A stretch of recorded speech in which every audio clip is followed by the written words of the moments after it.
Hello students, हम बात कर रहे थे मोशन इन ए प्लेन। यहाँ हमने बच्चे कुछ वेक्टर क्वांटिटीज़ के बारे में स्टडी कर लिया था। वेक्टर एडिशन हमने किया था, वेक्टर प्रोडक्ट हमने किया था, और जो बच्चे वेक्टर्स का मल्टीप्लिकेशन हमने किया था वो दो टाइप का हमने किया था, scalar product and vector product, जिनको हमने respectively dot product and cross product नाम से भी जाना था। आज बच्चे हम करते हैं सब्ट्रैक्शन ऑफ वेक्टर्स। देखिए बच्चे, एडिशन और सब्ट्रैक्शन दोनों एक ही प्रोसेस होती है, वास्तव में दोनों ही एडिशन ही होता है। जब आप दोनों पॉजिटिव नंबर्स को ऐड करते हो तो एडिशन कहलाता है, लेकिन जब आप एक पॉजिटिव नंबर में नेगेटिव नंबर को ऐड करते हो तो वो सब्ट्रैक्शन बन जाता है। तो बच्चे यहाँ वेक्टर्स के सब्ट्रैक्शन में भी हम कुछ ऐसा ही करने वाले हैं। देखिए कैसे करेंगे बच्चे, सब्ट्रैक्शन ऑफ वेक्टर्स। क्या करें बच्चे, देखिए जरा, सपोज हमारे पास दो वेक्टर्स हैं, vector a and suppose vector b. ये डिफरेंट डायरेक्शंस में हमें पिछली मैग्नीट्यूड के दो वेक्टर्स गिवन है। बच्चे जब हमने एडिशन किया था ट्रायंगुलर मेथड से तो क्या किया था, सबसे पहले हमने एक वेक्टर को ड्रॉ कर दिया था, वेक्टर ए। देन इसके लास्ट से मींस इसके हेड से हमने सेकंड वेक्टर को उसकी गिवन डायरेक्शन में गिवन मैग्नीट्यूड के इक्वल उसको ड्रॉ कर दिया था। अब फर्स्ट के स्टार्टिंग पॉइंट से सेकंड के लास्ट पॉइंट तक जो हमारा थर्ड क्लोजिंग वेक्टर बनता है, that is the sum of vectors a and b. ऐसा आपने बच्चे लिखा, ठीक है। और बच्चे एडिशन जो हमारा होता है, एडिशन आपको पता है कम्यूटेटिव होता है, चाहे वो वेक्टर्स के लिए हो चाहे वो अलजेब्रिक वैल्यूज के लिए हो। अब बच्चे अगर आपको सब्ट्रैक्शन करना है, सपोज आपको कहा जाए a माइनस बी आपको लेना है, तो क्या करें बच्चे, देखिए इसको हम इस तरह से भी राइट कर सकते हैं, a प्लस माइनस बी। तो मैं इस वेक्टर को, जो हमारा बी वेक्टर था पॉजिटिव था, उसको मैंने क्या कर दिया माइनस। माइनस कब होगा बच्चे, जब हम उस वेक्टर की डायरेक्शन को 180 डिग्री रिवर्स कर देंगे, मींस अपोजिट वेक्टर। तो आप क्या करें बच्चे, इस वेक्टर को रिप्लेस कर दीजिए एक अपोजिट वेक्टर से, मींस माइनस बी से हमने इसको रिप्लेस कर दिया। अब आप बच्चे ऐड कर दीजिए vector a and vector minus b को, तो हमें क्या मिल जाएगा, ए माइनस बी। देखिए बच्चे कैसे करेंगे, सपोज ए वेक्टर आपने फर्स्ट ड्रॉ किया, करना हमें ट्रायंगुलर मेथड से ही है। अब जो आपका माइनस बी है वो क्या क्या है बच्चे, इस डायरेक्शन में आप ड्रॉ कर दीजिए, तो क्या बन गया माइनस बी, और इनका रिजल्टेंट क्लोजिंग साइड हो जाएगी बच्चे यहाँ पर, तो ये आ गया आपका C. Then C is equal to A minus B, ये आपका रिजल्टेंट आ जाएगा। लेकिन अगर स्टूडेंट्स वो कहने लगे find out the value of B minus A, तो उसमें भी आपको क्या करना है, इस बार आप फर्स्ट वेक्टर जो आपका है उसे आप अपोजिट वेक्टर में कन्वर्ट कर दीजिए, मींस माइनस ए। माइनस ए कैसे होगा बच्चे, इस वेक्टर को आपने क्या किया, अपोजिट डायरेक्शन में उसी मैग्नीट्यूड से ड्रॉ कर दिया वेक्टर माइनस ए।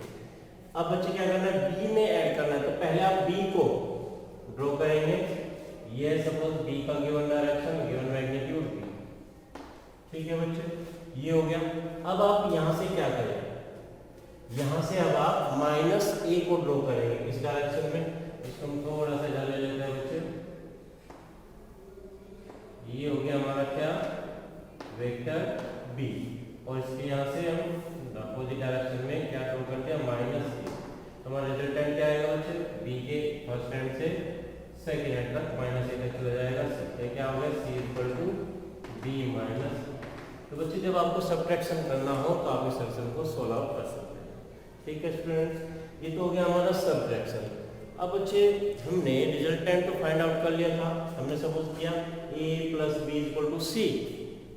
लेकिन अब अगर आपके पास एक रिजल्टेंट वेक्टर सपोज सी दिया हुआ हो, तब आप a एंड b का वैल्यू कैसे फाइंड करते हैं, तो उसके लिए बच्चे हम करते हैं resolution of a vector.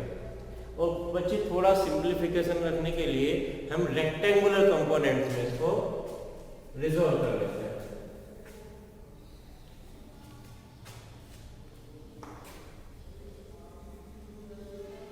Resolution of a vector into two rectangular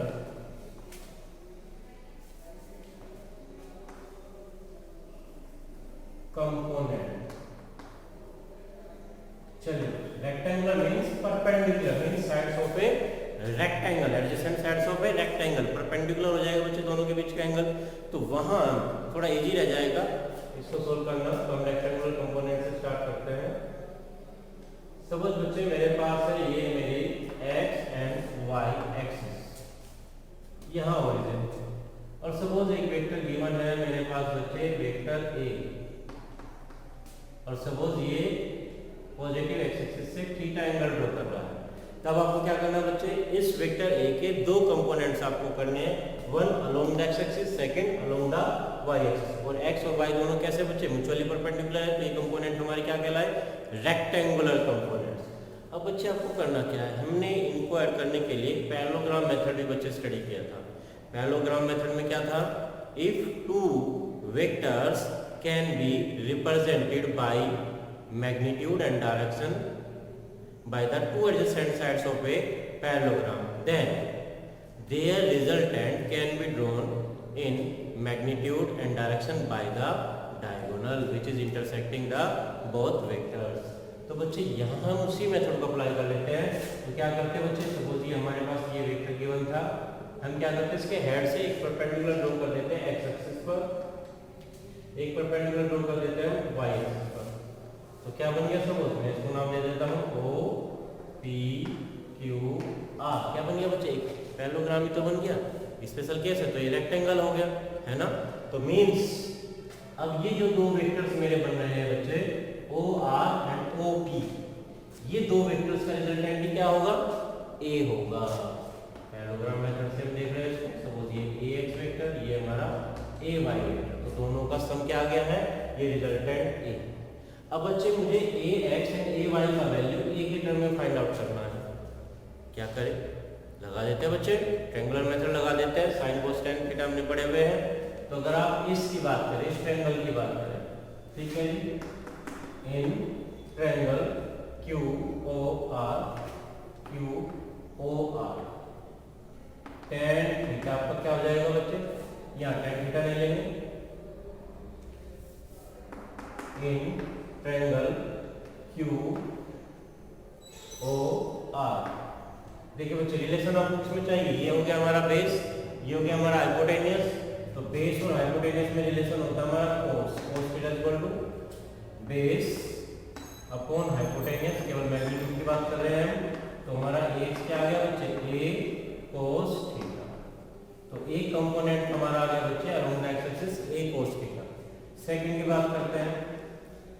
अब बच्चे आप दो तरीके से सेकंड ए वाई कंपोनेंट निकाल सकते हो। नंबर वन, आप इधर चले जाइए तो ये एंगल कितना बचेगा, 90 माइनस थीटा। या फिर पैरेललोग्राम में रेक्टेंगल में अपोजिट साइड्स इक्वल होती है, तो ये ए वाई है तो ये भी ए वाई होगी। तो अब रिलेशन आ जाएगा इसी ट्रायंगल में, एंड साइन थीटा। साइन क्या होता है बच्चे, height upon hypotenuse, R Q upon O Q. ठीक है जी, तो क्या रखा आपने, ये हमारा ए वाई था, तो ये भी रिजल्टेंट और डायरेक्शन में ए वाई ही है, ए वाई अपॉन ए। तो क्या बन गया, A Y equal to A sine theta. तो बच्चे ये आ गया हमारा सेकंड कंपोनेंट। अब बच्चे देखिए इसको कैसे याद रखना है, आपको याद रखेंगे डायरेक्ट, क्योंकि ये आपकी जाकर के 12th में भी काम आएगा। तो उसको हमें हमेशा याद रखना है कि ये कैसे याद रखेंगे आप कि कंपोनेंट्स हमारे कैसे बनते हैं। आपके पास कोई भी गिवन वेक्टर होगा, सपोज ये वेक्टर आपको गिवन है और कहता है कि इसके दो कंपोनेंट करने रेक्टेंगुलर कंपोनेंट। यहाँ दिया हुआ है सपोज थीटा एंगल, सपोज ये मेरा वेक्टर स्मॉल a है, तो उसका इधर कंपोनेंट करेंगे तो क्या हो जाएगा, जिस डायरेक्शन में देखिए, जिस डायरेक्शन में आपने थीटा एंगल लिया हुआ था उस डायरेक्शन में कंपोनेंट कितना बना बच्चे, a cos थीटा। तो यहाँ कंपोनेंट हो गया a cos थीटा। अब बच्चे इस वेक्टर के परपेंडिकुलर a cos थीटा के परपेंडिकुलर क्या बना था, x के परपेंडिकुलर a y का वैल्यू कितना, a sin थीटा। तो ये कितना हो गया, a sin थीटा। ठीक है बच्चे, तो इस तरह से आप क्या रखेंगे, जिधर एंगल थीटा बनता है उधर तो आप क्या लेंगे, cos कंपोनेंट, और उसके जस्ट परपेंडिकुलर आप लेंगे sin कंपोनेंट।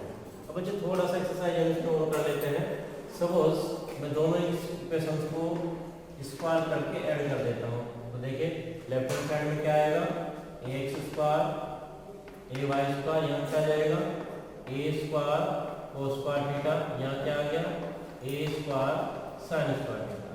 तो बच्चे ये तो रहा हमारा A X square A Y square cos square theta plus sine square theta 1 होता है, तो ए स्क्वायर रह गया।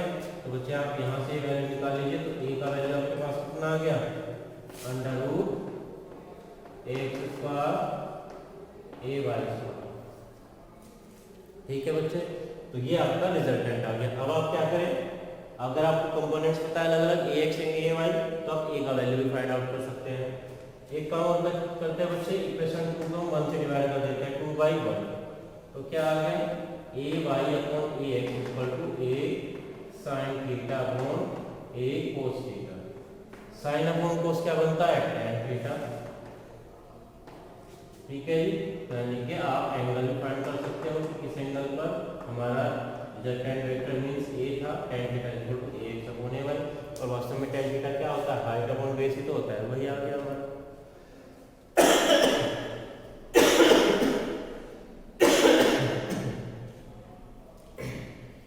यहाँ बच्चे हम एक काम और करते हैं, देखिए हमने यूनिट वेक्टर्स पढ़े थे बच्चे, along X axis along Y axis. Suppose along X axis है unit vector, along Y axis है हमारा यूनिट वेक्टर j।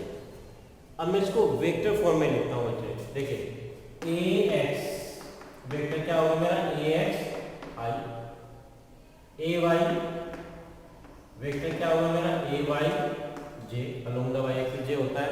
और इन दोनों का सम बच्चे A X plus A Y क्या की देता है हमें ए, ये इसको आप ऐसे भी लिख सकते हो A equal to A X I plus A Y J. तो बच्चे ये हो जाती है वेक्टर फॉर्म। अगर हम थर्ड कोऑर्डिनेट डायरेक्शन जेड में ले लेते हैं, तो जेड डायरेक्शन में क्या आ जाएगा के, तो यहाँ जाएगा ए जेड के। ठीक है स्टूडेंट्स, ये तो हो गया हमारा बच्चे किसी एक वेक्टर का दो कंपोनेंट्स में ब्रेकडाउन, रेक्टेंगुलर कंपोनेंट्स में ब्रेकडाउन। ठीक है, एक ही प्लेन में हो गया।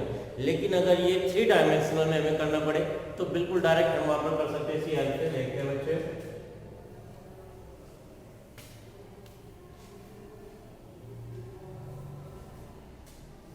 Resolution of a vector in 3 dimensions। एक 3 डायमेंशनल स्ट्रक्चर बना लेते हैं बच्चे, देखिए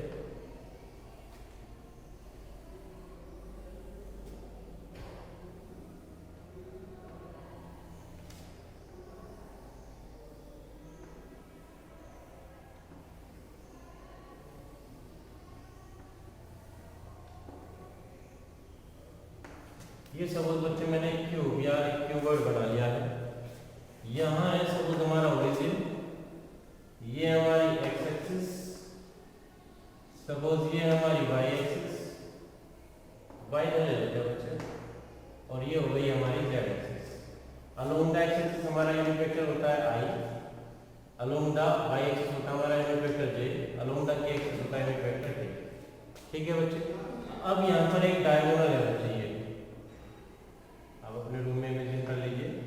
सपोज ये हमारे पास है एक वेक्टर ए। ठीक है बच्चे, अब इस वेक्टर के आपके कंपोनेंट्स करने हैं along the x axis, along the Y axis and along the Z axis. ठीक है स्टूडेंट, देखिए क्या करता है। सपोज ये हमारा vector along the x axis angle बना रहा है अल्फा, ये वेक्टर हमारा अलोंग द वाई एक्सिस बना रहा है angle beta, and along the Z axis ये हमारा वेक्टर बना रहा है एंगल गामा। ठीक है बच्चे, अब आपको इसके कंपोनेंट्स करने हैं अलोंग द एक्स एक्सिस से A X, along the Y axis से A Y, and along the Z axis A Z. तो बच्चे ये इसी तरह से चलेगा जैसे हमने वहां पर उस कंपोनेंट लिया था। जिस डायरेक्शन में भी आपका एंगल गिवन है उस डायरेक्शन में कंपोनेंट क्या आता है, कोस कंपोनेंट आता है। तो बच्चे हम डायरेक्ट लिख सकते हैं ए एक्स इक्वल टू हो जाएगा बच्चे आपका ए कोस, क्योंकि एक्स एक्सिस में क्या है अल्फा एंगल है, ए वाई हमारा क्या हो जाएगा ए कोस बीटा, और बच्चे जेड डायरेक्शन में क्या हो जाएगा ए कोस क्या बन गया बच्चे गामा। ठीक है, ये कंपोनेंट्स हो गए। अगर आप इनका स्क्वायर करके ऐड कर देते हैं तो क्या बनेगा बच्चे A square equal to A X square A Y square plus A Z square. ठीक है जी। तो ए का वैल्यू आपको क्या मिल गया, ए X square, A Y square, A Z square. देखिए बच्चे हम इसको वेक्टर फॉर्म में ऐसे भी लिख सकते हैं, vector A equal to A X I, A Y J और ए जेड के। तो यहाँ बच्चे देखिए मैग्नीट्यूड है, ये वेक्टर फॉर्म में है, तो यहाँ से मैग्नीट्यूड निकालना भी सीख सकते हैं। Magnitude of a vector equal to under root of square of coefficient of i, square of coefficient of j, square of coefficient of k unit vectors. ठीक है स्टूडेंट्स, ये आ जाएगा हमारा 3 dimensional resolution of a vector. Okay student, next video में हम बात करेंगे प्रोजेक्टाइल मोशन के, कंप्लीट टॉपिक वहां पर हो जाएगा। ठीक है स्टूडेंट, तब तक आप इन वीडियोस को अच्छे से स्टडी कीजिए।